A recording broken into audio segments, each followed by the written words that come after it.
ഇതാണ് ബാലരമ ഡൈജസ്റ്റിന്റെ ഇതിന്റെ ഹെഡ്ലൈൻ. വലുതും ചെറുതുമായിട്ടുള്ള ലോകം. പറയാൻ കാരണമുണ്ട്, ഇതുപോലുള്ള ചെറിയ ചെറിയ ബുക്കുകൾ വായിച്ചിട്ടാണ് ഞാൻ എന്റെ പുതിയ കണ്ടന്റ് ഒക്കെ ഉണ്ടാക്കുന്നത്. ഒരുപാട് വിവരങ്ങൾ നമുക്ക് ഇതുപോലെ ഈ ബാലരമ ഡൈജസ്റ്റിന്റോ അതുപോലത്തെ ബുക്കുകൾ വഴി നമുക്ക് കിട്ടുന്നുണ്ട്.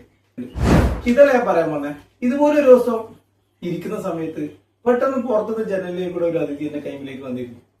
ചെറിയൊരു അതിഥി. അതിനെ പറ്റിയിട്ടാണ് ഞാനിപ്പോ പറയാൻ പോകുന്നത്.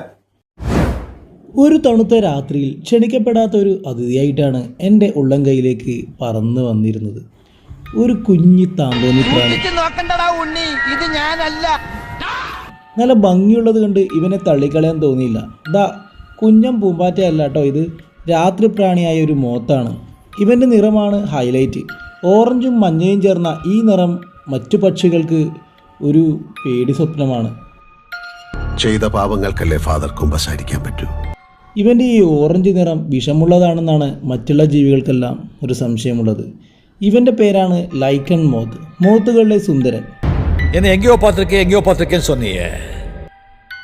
ശരിക്കൊരു മുയലിൻ്റെ തല പോലെ ഉണ്ടല്ലോ ഇവൻ്റെ മുഖം കാണാൻ. ഞാൻ പോകുന്നു.